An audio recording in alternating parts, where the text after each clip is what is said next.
अभी जो आप वीडियो देख रहे हैं ये मेजरमेंट सीरीज का पार्ट 1 एंड 2 है, जहाँ पे हम लोगों ने मेजरमेंट के इंपॉर्टेंस को समझा था। आज हम पार्ट 3 देखेंगे। Let's begin.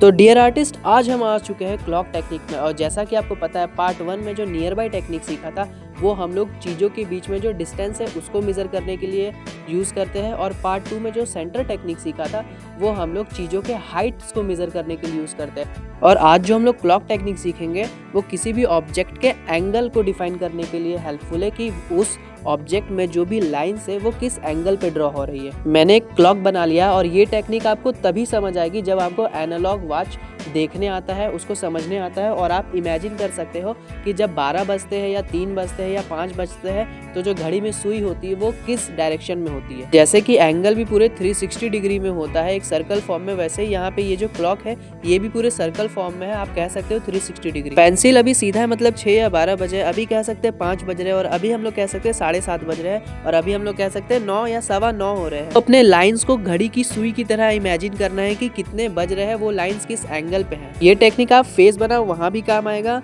आप स्टिल लाइफ को ड्रॉ करो वहाँ पे भी काम आता है, और हर तरह के ड्राइंग में काम आएगा। क्योंकि यहाँ पे आप देखोगे कि आपके रेफरेंस में जो भी स्टिल लाइफ है उसका जो लाइन है क्या वो 1 बज रहे हैं, उसका एंगल 1 की ओर है। और आपने जो ड्राइंग बनाया क्या उसमें भी आपने जो वो लाइन को बनाया वो 1 बज रहे हैं, उसी एंगल में है या एंगल इधर उधर है। एग्जाम्पल के लिए आप ये ड्राइंग देखिए। अब यहाँ पे ये जो लाइन है मैं इसको कह सकता हूँ कि अभी 12:30 बज रहे हैं। तो क्या यहाँ पे आपने पहले तो मेजर कर लिया कि 12:30 बज रहे हैं, ये लाइन 12:30 बज रही है, वहाँ पे जा रही है। अब आप अपना ड्राइंग देखिए, क्या आपने अपने ड्राइंग में भी इस लाइन को ठीक वहीं पे बनाया है, 12:30 में ही बनाया है जहाँ पे आपके रेफरेंस पिक्चर में। और अगर आपको लगता है कि नहीं ये 12 बज गया है या 1 बज गया है तो आप उसको इरेज करके ठीक 12:30 बजाइए जैसा कि आपके रेफरेंस पिक्चर में। तो आपको रेफरेंस पिक्चर में देखना है कि जो लाइन है वो किस एंगल में है, वहाँ पे कितने बज रहे हैं, और उसी तरह अपने ड्राइंग में भी उसी एंगल में ड्रॉ करना है आपको। चलो एग्जाम्पल के लिए मैं एक एलिफेंट का रफ स्केच बना लेता हूँ हेड का। तो अब आप खुद देखो, ये जो एलिफेंट है इसका जो सूंड है, जो इसका नोज है, क्या वो बिल्कुल स्ट्रेट है? स्ट्रेट होता तो वो घड़ी के 6 बज रहे होते, पर वो थोड़ा सा टेढ़ा है। हम लोग कह सकते हैं 5:45 बज रहे हैं। अगर आपको टाइम देखने आता है आप तभी इस टेक्निक को यूज़ करना। तो वो बिल्कुल स्ट्रेट नहीं है, वो थोड़ा सा टेढ़ा। आप देखिए कि वो कितना टेढ़ा है, 5:30 बज रहे हैं, 5:15 बज रहे हैं। ये आप रेफरेंस पिक्चर में देखिए और फिर अपने ड्रॉ में उसको ड्रॉ कीजिए। आप ऐसा करेंगे ना तो आप एक बार पिक्चर देख करके अगर पिक्चर कोई क्लोज भी कर दे तो भी आप ड्रॉ बना सकते हैं, क्योंकि आपको पता चल चुका है कि वो किस एंगल में है।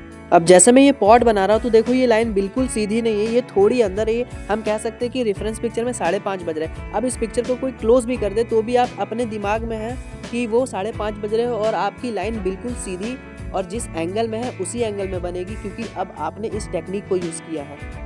वैसे ही अभी जो मैंने लाइन बनाया वो एक्चुअली में रेफरेंस पिक्चर में 7:30 बज रहे हैं, जो कि मेरे दिमाग में चल रहा है। अब जब मैं इसको ड्रॉ करूँगा तो मैं भी ठीक 7:30 जिस तरफ सुई जाएगी उसी तरफ लाइन को बनाऊंगा, तो ये बिल्कुल सही बनेगी। ये सारी जो है ये मेज़रमेंट करने की टेक्निक है, और मेज़रमेंट जो है वो ड्राइंग का बिल्कुल बेसिक है। सबसे पहले आपको यही करना है। तो आप इसको बनाते वक्त भी कर सकते हैं कि आप रेफरेंस पिक्चर में एंगल और लाइन को देखिए और फिर वहाँ पे खुद से ड्रॉ कीजिए। और आप इसको बनाने के बाद भी चेक कर सकते हैं कि हाँ रेफरेंस पिक्चर में ऐसा था और मैंने इस एंगल में लाइन बनाया। तो ये प्री वर्क भी है और पोस्ट वर्क भी है।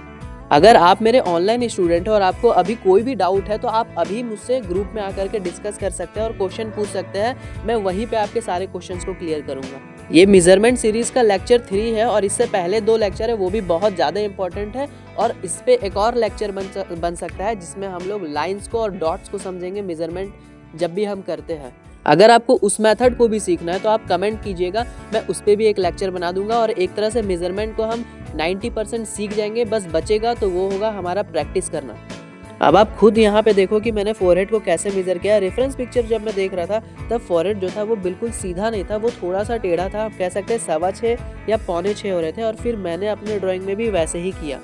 यही सेम चीज़ अभी मैं चेक्स, जॉ लाइन हर जगह यूज़ करूँगा। मैं देखूँगा रेफरेंस में वो किस एंगल में है, किस लाइन में है, वहाँ पे कितने बज रहे हैं, वहाँ पे घड़ी की सुई कहाँ है, और फिर मैंने जो फोटो बनाया है उसमें वो कैसा है, कंपेयर करूँगा दोनों को।